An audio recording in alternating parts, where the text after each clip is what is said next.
Assalamualaikum warahmatullahi wabarakatuh. Alhamdulillah wa syukurillah wa ni'matillah. Wa la hawla wa la quwwata illa billah amma ba'du. Qala Allah Ta'ala fi kitab al-karim. A'udzu billahi minasy syaithanir rajim. Bismillahirrahmanirrahim. Tabarakalladzi biyadihi al-mulku wa huwa ala kulli syai'in qadir. Alladzi khalaqal mauta wal hayata liyabluwakum ayyukum ahsanu amala wa huwal azizul ghafur. Wa qala Rasulullah sallallahu alaihi wasallam khairukum man ta'allama al-Qur'an wa 'allamahu. Shadaqallahul azim wa sadaqa rasuluhu an-nabiyyul karim wa nahnu ala dhalika minasy syahidin walhamdulillahi rabbil alamin. Pemirsa yang budiman berada di rumah, yang pertama bersyukur kepada Allah Subhanahu wa taala karena dengan nikmatnya dan rahmatnya yang telah Allah berikan kepada kita, kita masih hidup sampai detik ini, saat ini diberikan umur yang panjang dalam keadaan sehat walafiat. Subhanallah, mudah-mudahan kita semuanya menjadi hamba yang selalu bersyukur, bersujud kepadanya selama hidup di atas dunia ini. Amin. Ya Allah ya Rabbal Alamin. Salatullah wa salamuhu, salawat dan salam senantiasa tetap tercurahkan keharibaan kita, junjungan kita, baginda Rasul Muhammad sallallahu alaihi wasallam, yang mana beliau telah menjadi sinar dan menyinari bagi agama, bangsa dan negara, bahkan seluruh alam beserta isinya. Dan untuk selanjutnya, hadirin pemirsa yang ada di rumah, sekarang masih ada sisa-sisa Hari Raya Idul Fitri, masih dalam bulan Syawal. Jadi tak lupa, barangkali saya lupa mengucapkan minal aidin wal faizin, taqabbalallahu minna wa minkum, taqabbal ya karim. Mohon maaf lahir dan batin atas semua kesalahan. Barangkali kesalahan yang dibikin oleh saya pribadi, juga istri dan anak-anak kami semuanya, baik dari tingkah laku ataupun kata-kata.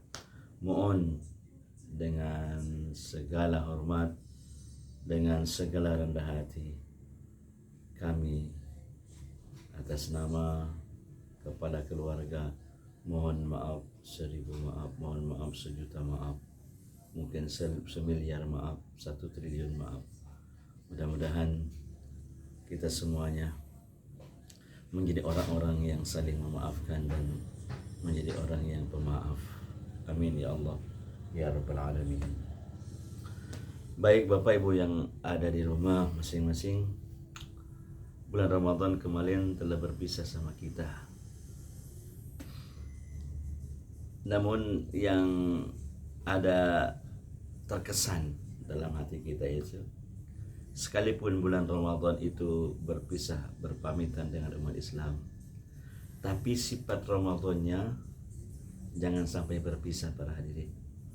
Apa sebab? Karena puasa di bulan Ramadan tujuannya bukan orang supaya umat Islam supaya masuk surga, bukan.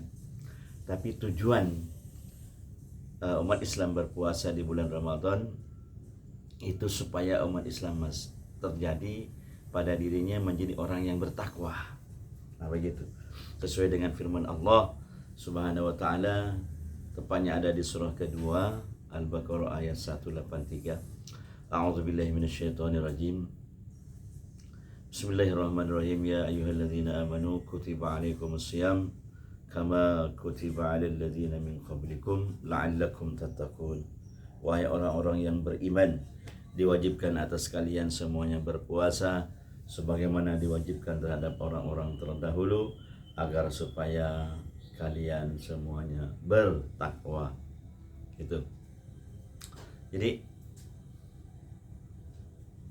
tujuan puasa di bulan Ramadan bukan masuk surga para hadirin, tapi supaya menjadi orang yang bertakwa. Definisi takwa menjalankan perintah Allah, menjauhi semua yang dilarang oleh Allah dalam keadaan samar maupun terang-terangan. Ya kan? Nah, kalau dilihat seperti apa ciri-ciri takwa itu, maka di Quran banyak. Kalau dibahas nggak sehari, 2 hari, 3 hari nggak cukup para hadirin. Oleh karena itu Allah dengan cermatnya, dengan kasih sayangnya, maka Allah membagi dalam firman-Nya ciri takwa itu hanya menjadi 5 macam para hadirin. Di mana itu? Ada di surah ketiga atau surah Ali Imran ayat 133 134. A'udzubillahi minasyaitonirrajim. Bismillahirrahmanirrahim. Wasari'u ila maghfiratin min rabbikum wa jannatin 'arduha as-samawati wal ard wa'iddat lil muttaqin alladzina yunfiquna bis-sarra'i wad-dharra'i wal kadhimina al-ghaidh wal 'afina 'anil nas wallahu yuhibbul muhsinin. Wasari'u ayat 133-nya, wasari'u ila maghfiratin min rabbikum wa jannatin 'arduha as-samawati wal ard wa'iddat lil muttaqin. Bersegeralah kalian menuju ampunan Allah. Bersegera menuju ampunan. Apa maksudnya ini? Ketika umat manusia itu berdosa, segera bertaubat kepada Allah menuju ampunan, berarti membaca istighfar. Jadi bertaubatnya tidak nunggu 1 tahun, 1 bulan, 1 minggu, tidak. Tapi di saat itu berdosa, saat itu pula bertaubat kepada Allah. Itu maksudnya wasari'u. Jadi bersegera menuju ampunan Allah. Orang yang bersegera ini ciri takwa para hadirin. Jadi ketika itu berdosa, baik berdosa kepada Allah maupun berdosa kepada hakul adami, terhadap umat manusia, binatang, tumbuh-tumbuhan, langsung minta maaf. Apalagi kepada orang tua kita, suami kepada istrinya, istri kepada suaminya, orang tua terhadap anaknya, atau kita kepada gurunya, gurunya juga kepada santrinya, semuanya. Ketika berdosa langsung minta maaf. Itu ciri takwa parin. Kalau tidak minta maaf, mungkin nanti aja, itu bukan ciri orang yang bertakwa. Berarti artinya minta maafnya ditunda gitu kan. Padahal Allah bilang bersegera. Nah, jadi kalau minta maafnya nanti saja, itu bukan ciri orang bertakwa sekalipun dia minta maaf. Gitu para hadirin. Jadi penjabarannya kayak itu. Tapi daripada enggak sama sekali, ya Allahu a'lam, minta maaf lah. Sekalipun enggak sama sekali, masih lama minta maafnya gitu kan, daripada enggak sama sekali gitu. Cuman kan umur kita enggak ada yang tahu gitu maksudnya dah. Ya, oke. As-saum itu maknanya puasa, ya kan, dari bahasa Sanskerta itu. Tapi makna yang sebenarnya as-saum atau asyam itu adalah menahan, bukan puasa, tapi nggak apa-apa juga, menahan. Cuman kalau jabarkan lebih menyentuh menahan. Ramadan artinya membakar. Nah, ketika Allah bilang sama kita, seakan-akan bilang, mintalah ampunan kamu kepadaku. As-saum itu menahan. Apa yang ditahan? Apa yang mau ditahan oleh umat Islam? Yang ditahan adalah rasa ngantuknya. Karena untuk mohon maaf ampunan kepada Allah itu ada di surah ketiga ayat 17. Minta ampunlah kalian kepada Allah pada waktu sahur. Berarti menjelang azan subuh, jam 3 bangun. Jadi jam 4 baca istighfar terus. Nah, ketika hamba itu ngantuk, ditahan rasa ngantuknya dalam rangka beribadah, bertaubat kepada Allah. Jadi ketika menahan rasa ngantuk, proses itulah yang disebut Ramadan. Ramadan artinya membakar para hadirin. Membakar. Ya. Jadi sampai kapan? Apakah di bulan puasa saja? Tidak. sampai akhir hayat kita tentunya. Ini yang dimaksud Ramadan harus telah selalu ada dalam hati umat Islam. Sekalipun bulan Ramadan itu sendiri berpisah dengan umat Islam, tapi sifat Ramadan harus ada dalam hati umat Islam. Jadi minta ampunnya bukan hanya di bulan puasa, bukan hanya di bulan Ramadan, tapi minta ampunnya kepada Allah Subhanahu wa ta'ala selama hidup kita sampai ajal kita, sampai nyawa diambil oleh Allah. Itu Ramadan. Membakar terus-menerus dosanya. Satu. Yang kedua, alladzina yunfikuna fis sarra wad dharra. Yaitu memberikan nafkahnya, sedekahnya, infaknya dalam keadaan senang maupun sempit. Ya kan? Asyam itu menahan. Ketika Allah bilang sama umat Islam, infakkan hartamu kepada du'afa anak yatim. Apa yang harus kita tahan para hadirin? Yang ditahan adalah borosnya membeli ini itu dan sebagian umat Islam itu borosnya. Tahan, enggak dibeli semua. Apa sebab? Karena ada anak yatim belum makan, orang-orang miskin belum beli baju, belum punya tempat tinggal, kasih dia. Jadi ketika menahan beli ini itu dan sebagainya dalam rangka berinfak sedekah kepada anak yatim, lagi Ramadan dia. Sampai kapan menahannya itu dalam rangka berinfak sedekah? Sampai akhir hayat kita, sampai umur kita diambil oleh Allah, nyawa kita diambil oleh Allah.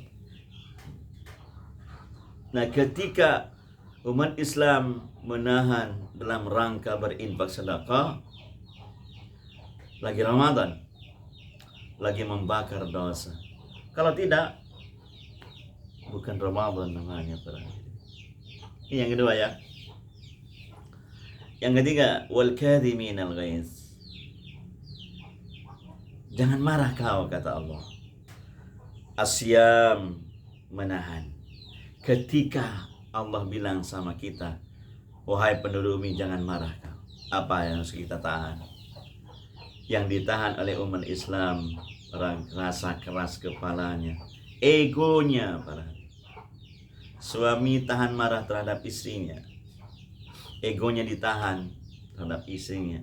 Istrinya tahan egonya terhadap sang suami. Di kantor, di sawah, ya kan? Dimanapun kita berada, di pasar, pedagang dengan pedagang, petani dengan petani, di kantor, bawahan dengan atasan, atasan dengan bawahan. Tahan rasa keras kepalanya, egonya. Ketika umat Islam bisa menahan keras kepalanya, egonya, lagi Ramadan dia, lagi membakar dosa. Kalau tidak, bukan Ramadan namanya. Tuh. Sampai kapan bisa menahan rasa keras kepala? Sampai akhir hayat kita. Itu Ramadan. Yang keempat sekarang. Barusan kan ketiga. Yang keempat, wal'afina 'anil nas, saling memaafkan terhadap umat manusia. Ketika Allah bilang sama kita nih, maafkan saudaramu yang telah sering menyakitimu dan sebagainya. Asya, menahan. Apa yang harus kita tahan? Yang harus kita tahan adalah dendamnya, iri hatinya para hadirin. Ketika umat Islam bisa menahan dendamnya, iri hatinya, lagi Ramadan dia, lagi membakar dosa, lagi membakar dosa. Sampai kapan? Sampai akhir hayat kita. Subhanallah. Ini indahnya Islam. Yang kelima, wallahu yuhibbul muhsinin. Allah senang kepada orang yang berbuat kebaikan. Ketika umat Islam disampaikan, difirmankan oleh Allah, berbuat baiklah kalian semua sebelum kematian datang di antara kalian. Asya, menahan. Apa yang harus kita tahan para hadirin? Yang harus kita tahan adalah rasa malasnya untuk berbuat baik. Jangan malas, semangat terus. Berbuat baik yang paling ringan, sabda Rasulullah adalah senyum. Tabassumuka fi wajhi akhika laka shadaqah. Senyumanmu di hadapan saudaramu adalah sedekah, ya kan? Jadi suami belum dibikinin kopi sama istri, senyum. Istri belum belum dikasih uang belanja sama sang suami, senyum. Ciri-ciri takwa itu. Senyumanmu di hadapan saudaramu adalah sedekah. Sampai kapan? Sampai akhir hayat kita, sampai nyawa diambil oleh Allah SWT. Ramadan. Nah, kalau seperti ini takwa namanya. Oke, mudah-mudahan kita semuanya bisa menjalankan ciri-ciri takwa yang telah Allah firmankan dalam surat Ali Imran, surat ketiga ayat 133 sampai 134. Mudah-mudahan ada hikmahnya, ada manfaatnya. Kurang lebihnya mohon maaf dan terima kasih atas segala perhatian. Assalamualaikum warahmatullahi wabarakatuh.